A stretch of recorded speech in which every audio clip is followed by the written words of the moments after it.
Alright, so following up my still fairly recent review of the original Cats and Dogs movie, a guilty pleasure of mine from childhood, today we're talking about Cats and Dogs 2, The Revenge of Kitty Galore, which, in case you guys didn't notice, is a stealth sex pun and also a stealth James Bond reference in this live-action cartoon kids movie. In fact, there's a lot of humor kind of like that in this movie, stuff that's going to fly right over the heads of kids, but that adults are going to pick up on pretty easily. Like the secret underground cat prison that's below Alcatraz, that's got Mr. Tinkles in it, and he's just straight up a Silence of the Lambs reference. It's absolutely goofy. This is very much the kind of movie that wants to be accessible to people of all ages. This is the kind of thing that the kids can love because it's basically a manic live-action cartoon, that older kids can get something out of because there's some like stealth, gross out jokes in here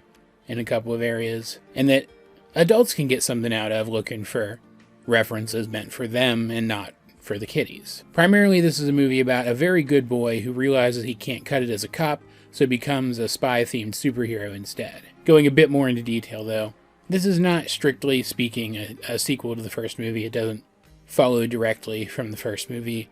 Mr. Tinkles is in it, but he's not the villain of it. He's barely a character. It is a sequel, though, in that it builds the world of this particular franchise. It retcons things a little bit. It's no longer implied that all cats want to revert civilization to a point when cats ruled over humanity. Most cats just want to coexist. In fact, cats like Tinkles are an outlier. Cats who would try to directly harm dogs and, by extension, harm humans, because most cats recognize how much a lot of humans love dogs, right? And we also learn in this movie that there are likewise outlier dogs who would try to harm cats more directly and or do things that would directly harm humans, and that there's a counterpart to the heroic spy organization, the dog spy organization, I can't remember what it's called, I'm not going to look it up, made up of cats, and the two organizations are aware of each other and don't even have like an openly antagonistic relationship. They poke at each other a little bit, and they don't work together, but they don't like hate each other or anything, which I thought was a cool detail, which deals with those outlier dogs in a similar way to how Tinkles was dealt with in the first movie. This time, though, the villain that is being dealt with is an ex-agent of that other organization, and so the two organizations team up to take her down. Since specifically her plan involves a sound that she's come up with that she calls the Call of the Wild, which will cause any dog who hears it to become aggressive, which directly affects dogs, and therefore the dogs feel like they should be involved in this. But she is a former cat agent, so they're not going to sit it out either. And that's all very cool. That's way more lore than I would have expected them to work into a movie like this. They could have just essentially rehashed the first movie and gotten away with it, but they actually put some work into building this world. It does retcon the first movie a bit, as I said, by telling us outright that cats are not wholesale villains in this universe, like the first movie implied, but that's perfectly fine. Sometimes it is necessary to retcon in some nuance when your silly one-off live-action cartoon with talking dogs evolves into a franchise. And that's not even all that this movie expanded either. The original cast is in here, mostly just Butch, but the rest of them are here, including Lou, who is not the main protagonist of the movie, but we see he did remain an agent after the events of the first movie, just not a field agent. He got jobs and worked his way up through leadership roles, and he's now the head of the entire organization. And while it is disappointing that he's not the protagonist of this one, since I did really like his character in the first one, and frankly I think the movie would have worked better if he was still the protagonist, but I'll talk about that in a little while. It was nice to see him again. He has kids now, and they're adorable. They are unfortunately not voiced by the same actors as in the first movie, with Lou being voiced by Neil Patrick Harris and Butch being voiced by Nick Nolte. But I think what they were going for with this casting was making the characters seem older, because this does take place several years later. We get our new protagonist, Diggs, when he fails to behave properly at a crime scene. He's a police dog and ends up getting kennelled for it. And his human partner tries to get them to let him adopt Diggs. They don't let him do that, which I'll talk about in a little while. But Lou saw something in Diggs that has inspired him to send Butch out to recruit him. And then they find out about this Kitty Galore thing that's happening and send Butch and Diggs, this brand new agent who has no training, on this really important case. And that's where the main weakness of this movie comes in, aside from the fact that it's not a good movie in general. Like, it's a really fun movie, but it's not like some masterpiece or anything. It's that the inciting incident doesn't really make sense within the context of who becomes involved in the plot. The very beginning of the movie is an agent in Germany discovering Kitty Galore stealing some technology or some tech specs or something. It's a little unclear what specifically she was after. And then immediately calling it in a very alarmed kind of tone, implying that Kitty Galore is a big deal. And then we find out that the agents have been trying to track her down and capture her for a whole year at this point, and that they know she's been gathering technology for something. She also sends them a video message straight up telling them about the Call of the Wild that I mentioned earlier, which was stupid, but I'll talk about that in a minute too. Point is, they have other agents. Butch regularly works with several of them. There is no logical reason why they would put a brand new agent on this case that's a year old. There should already be agents working this case. And I guess the implication is that Butch is the agent who is working this case, but if he needs a partner, he has a whole bunch of other dogs to pull from. And it gets worse and worse as Diggs continues to screw up throughout the course of the investigation and cause real setbacks. Like, his heart's in the right place, but he's very impulsive. And I like his character. They give him the backstory of having been in and out of kennels his entire life. It kind of feels like they were going for like an in and out of foster care kind of vibe with him. And when it turns out that Kitty Galore's endgame is to get dogs sent to kennels, separating them from their humans, that obviously hits home for him directly and kind of inspires him to do better. But there's still no reason he should have been involved in this thing. Like in the first movie, there was a reason why Lou was involved. He was in with the family that they were trying to protect. So there's plot holes here. Plot holes that didn't need to be here, because otherwise this movie was pretty thoughtful. It's very funny. There's still tons of animal-based puns throughout this entire thing, and the back and forth between our dog main characters and the cat main character who teams up with them, Catherine, was genuinely funny and also pretty emotional sometimes. And obviously somebody put a lot of thought into the lore of this world. It's nonsense, and it's goofy, but it's the fun kind of nonsense and goofy, and you could tell somebody really did think it through. So why were these plot holes here? I have an idea why. I think that at some point in the development of the story of this movie, they realized that Kitty Galore's plan was a little hardcore. Because her backstory is, as I said before, that she used to be an agent with this agency of cat spies. But eventually the thing that caused her to go bad is, in an almost Joker-esque fashion, she fell into a vat of hair removal chemicals, went bald, and then her family rejected her and threw her out on the street. So her vendetta is not with dogs. It's not even with dog owners, humans who would have dogs. It's with specifically cat people. And yet her plan is to cause dogs to go crazy so that their humans will lock them up in kennels, separating humans from dogs?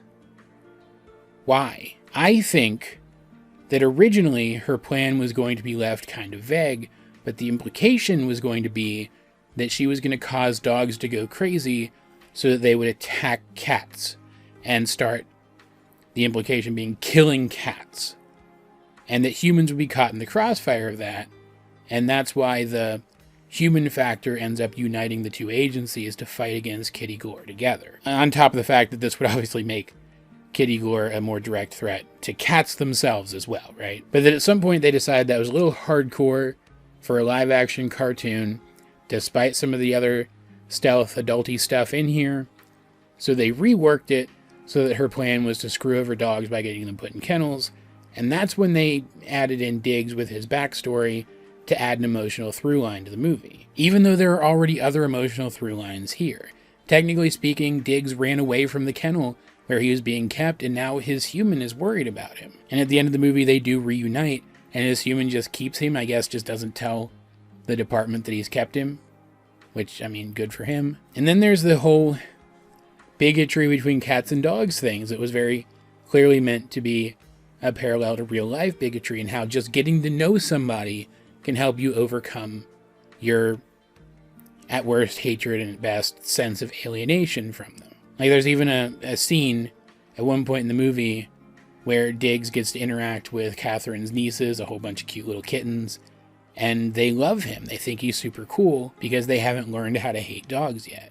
And that is said explicitly in the dialogue. It was very cool. So you didn't need the thing with the kennel, right? And I like that they used that as kind of a stealth bit of commentary on how harmful it is to an animal to abandon them, how it can damage them for the rest of their lives. And I did like the fact that Diggs is an ex-cop dog being used as a bit of stealth commentary on the fact that training cop dogs is bad. It's abusive to the animal. Like, they don't come right out and say that, but it seemed to be the implication. It seemed to be the vibe that they were going for. That the police see Diggs as an object, as their property, which he technically is. But it's a stark contrast to his human partner and how he sees Diggs as part of his family and a friend. And at the end of the movie, they even say outright in dialogue that Diggs is so much better now that he's not a cop.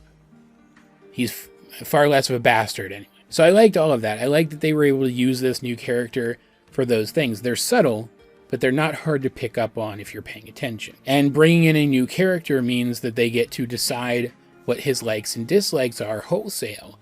And Diggs really doesn't like cats.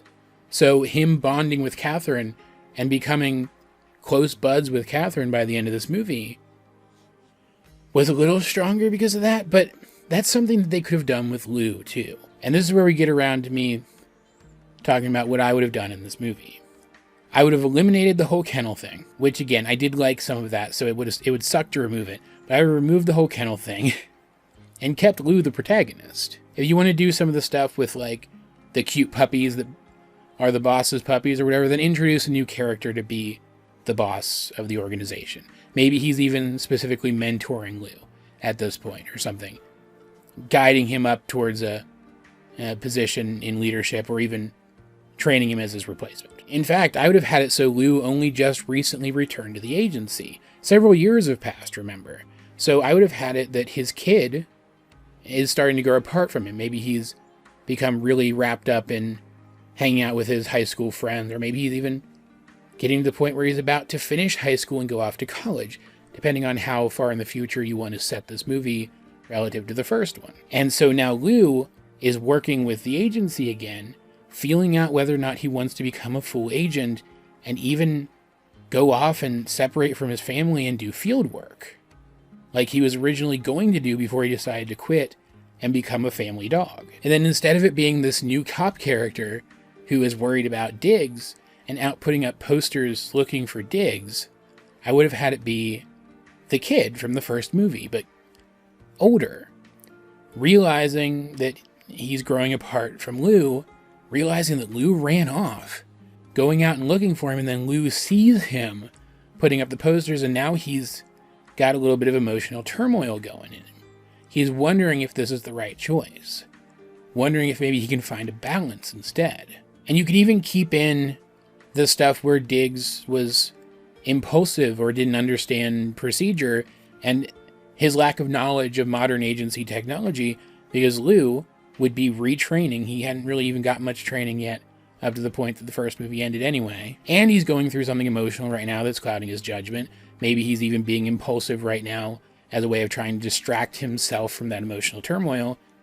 And of course, if he hasn't been involved with the agency for a while, he's not going to know the new technology. So you could still give him a lot of the same quirks that Diggs had in this movie, and they would all work. Even his hatred of cats, even Diggs' hatred of cats, it can transfer over to Lou pretty easily if you say that his only real major interaction with cats still, even to this day, was his interactions with Mr. Tinkles, who tried to kill his family. It would even add some great emotional weight to the scene where they go to talk to Mr. Tinkles in prison. Like, he ends up giving them a tip that was just goofy. There's no way he could have known that he was actually giving them a useful tip.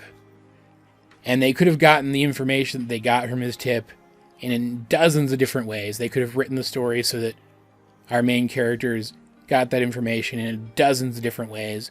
So have that be another moment where Lou screws up, where he ends up losing them a lead the way that Diggs did in the actual version of the movie. Have it be that Butch and Catherine are very close to getting Tinkles to help them, but then Lou gets pissed off at him because he's poking at him, right? Tinkles is poking at him the whole time.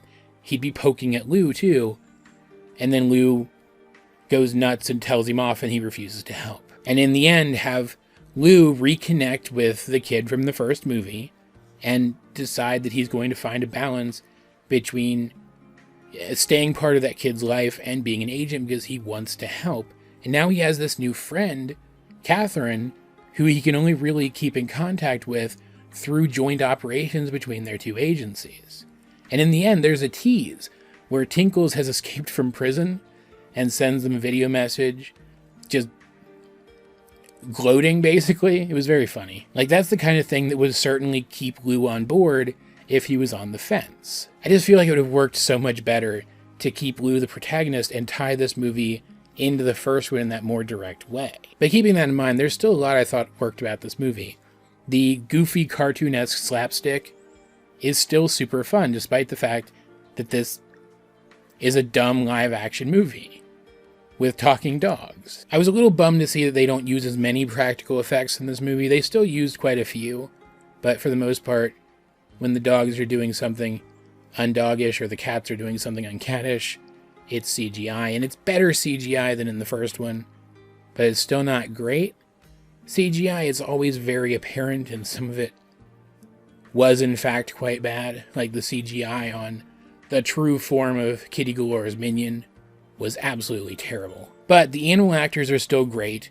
The German Shepherd who plays Diggs is fantastic. There are entire scenes with him and his human where the dog got like genuinely emotional.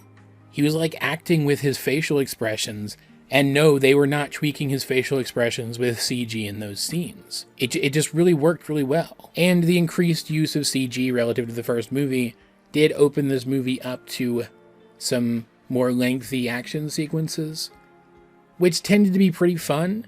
I actually thought the slapstick action in the first movie was better than it was in this one. They were definitely going for a more exciting vibe in this one, rather than a slapsticky funny vibe. But it still worked perfectly fine. And on paper, the villain's plan makes sense. Like, she's got a satellite in orbit. They find out she has a satellite in orbit that once she beams the audio file to it, it'll be able to hit large swaths of the planet all at once. And that seems a little far-fetched. But keep in mind, the first movie does establish that cats and dogs are technologically superior to humans, and she's had a year to do this. So I can buy it. What I don't buy is that she would send a video message to the heroes at the beginning of the movie telling them about the Call of the Wild. Like, yeah, it's implied that she's kind of crazy, but it's still a stupid thing to do that accomplishes nothing. Like, at one point in the movie, it seemed like maybe she did it to try to lure someone with one of the high-tech collars that both organizations have now to her lair, because she ends up stealing Catherine's collar when Catherine and Diggs show up alone. Keeping in mind that Diggs doesn't have a collar, only Catherine does. I thought maybe she needed like a component from the collar to finish her device, and that either the cat version of the collar or the dog version of the collar would have worked, and that she purposefully orchestrated the alliance between them in order to ensure that she could get that piece. But she was just trying to disarm Catherine. In fact, I guess that's another change that I would make about this movie. I would have somehow worked that otherwise idiotic video message into Kitty Galore's scheme somehow. I would have made it part of a greater plan rather than just, frankly, a mistake on her part. Because, like, even narratively, it's unnecessary. They already knew that she was doing something. They already knew that she was gathering technology for something. And one of the main plot points of the movie is that this pigeon His name was Seamus. I think he was absolutely hysterical.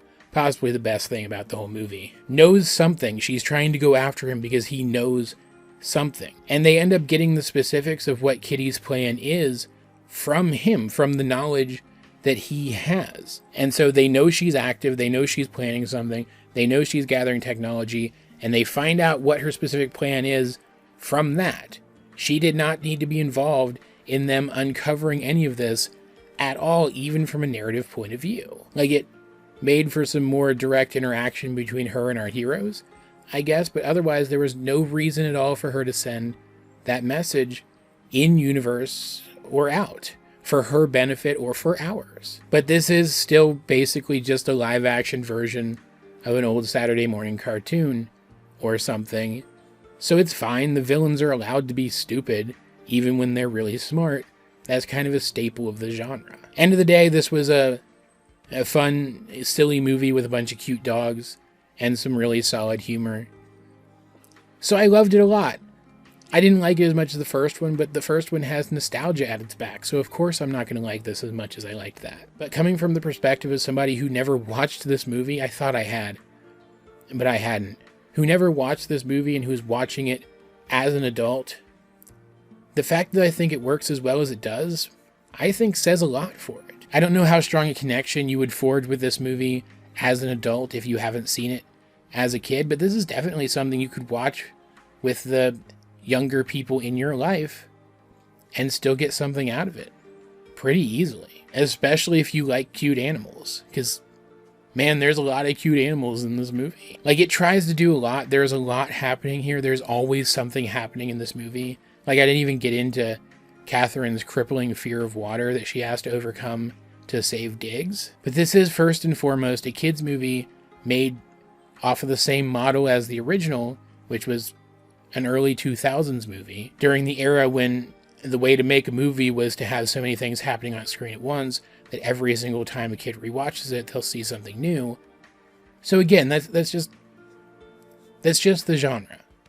And it still doesn't ruin the movie or anything. I guess in summation, I enjoyed this a lot more than I even expected that I would.